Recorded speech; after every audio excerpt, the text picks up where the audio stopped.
St. Petersburg Top 10.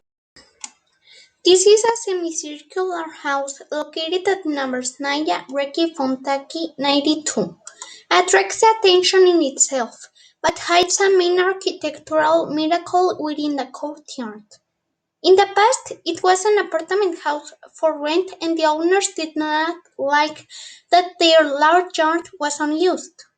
Architect Joseph Charman found a way to save space and built a three-story roundhouse. He even had apartments for rent inside. His patio forms an ideal ring that lets in a lot of light. Today is one of the oldest buildings in St. Petersburg. The roundhouse is also famous for its tenants. Alexander Pushkin's parents lived there for 7 years. Today the house is occupied by different organizations.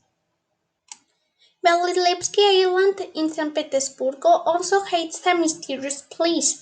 This is the Yard of Spirits, one of the yards of 4-Ya Linea Bo 5. Legend has it that the courtyard was named after one of the house's residents, Nicholas Reddick, famous for his mysticism. This is a well patio. It looks really shabby. Before it had a metal net on it that made the place even more depressing. Today only a few iron frames remain. The Yard of Spirits is considered a place to make wishes. One has to stand in the middle looking from the bottom of the well to that little piece of heaven above and direct the desire to the spirits. Coming from the street, people enter the main courtyard and, to make sure that the wish comes true, visitors have to find themselves the patio of the spirits. One of the doors of the main courtyard leads there. The prima ballerina and the mistress of young Nicholas II, Matilda Znezhnaya, once resided in this impressive Art Nouveau palace. But then 1917 came and the Bolsheviks took over their headquarters. Lenin delivered an historical speech from one of the balconies, and history remains largely unchanged since Soviet times. The surprising exhibits delve into everything you ever want to know about the secret workings of the Soviet Union, including 1920s propaganda China, a typical communal flat kitchen, and a look at Gulag prisoners, including their identifications. Although you have the feeling that they're not telling you everything. Emperor Alexander II was not a bad ruler. He abolished serfdom in Russia. But some people did not like the change. So in 1881, members of the revolutionary Narodnaya Volia, the will of the people, decided to assassinate him. He survived the first bomb attack on his royal carriage.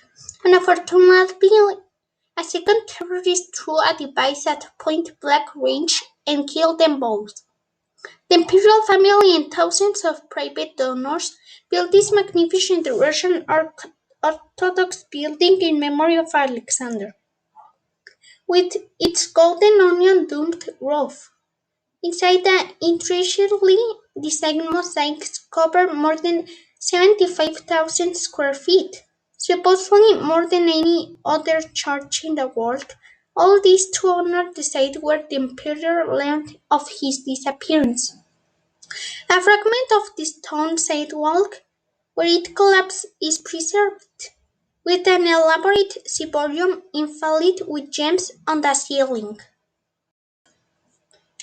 The Peter and Paul fortress was in the heart of St. Petersburg when the city was first built, location of the first mint, the first fortifications, and also the first prison. The dungeon was used until the 1917 revolution for political prisoners. Many died under torture and the others were executed on the spot. Among them were the 5 Decembrists, who were executed for an attempt to overthrow the emperor and the son of Peter the Great. who was also tried and found guilty of treason. The son, Alexei Petrovich Romanov, was sentenced to death and also died in the Peter and Paul fortress. Among the saddest spirits is Princess Taraknova, who once claimed the Russian throne. She died in her cell drowned during one of the St. Petersburg floods. Mikhailovsky Castle is known for two reasons. It's the only castle in St. Petersburg, and it's the home of the city's most famous ghost, Tsar Pavel I. The construction of the castle was his initiative, and after it was completed, it became his refuge. Pavel was killed by a mob of drunken soldiers who were only supposed to arrest him so his son could take the throne. His life was also full of good omens. He ruled for exactly 4 years, 4 months, and 4 days, and lived in his castle alone for 40 days. According to the legend, there's a particular window in the castle when he can be seen playing the violin, his favorite instrument. The Potomac Canal is the longest man-made canal in St. Petersburg. It used to be the southern boundary of the city. Despite not being very deep, it has been the scene of many suicide attempts, most of them successful. Those who had been saved have said that they didn't not intend to commit suicide. They just felt overwhelming force to jump. Some said it comes from the restless soul of the channel who long for company. Should you go sail away too? The Russian poet Sergei Yesenin was in his room one night in 1925 at the legendary Anglerette Hotel, preparing to launch a full collection of his works. Almost all poets in Russia die before they can see a complete collection of his works, he reportedly said, but I'm going to see mine. It was almost done, but then it was found dead. His last poem, Goodbye, My Friend, Goodbye, was written in blood because there was no ink. He suffered from depression for a long time. It was believed at the time he hanged himself, but more recent speculation indicates that he was murdered, even by the secret police. The hotel was demolished in 1987 after the first public outcry of the Soviet Union. The new luxury hotel opened its doors in 1991. Stunning, this gleaming amber-wrapped room in the Catherine Palace that contains over 6 tons of precious stone, veiled friezes, mirrored pilasters, and Florentine mosaics add to the effect installed in 1755. The Amber Room epitomizes the wealth and grandeur that made the Russian royal capital of St. Petersburg one of the most beautiful cities in the world. Except it is a replica. The real one disappeared during World War II. Palace officials tried to save the inlaid stones from the invading Nazis by covering the walls with wallpaper to no avail.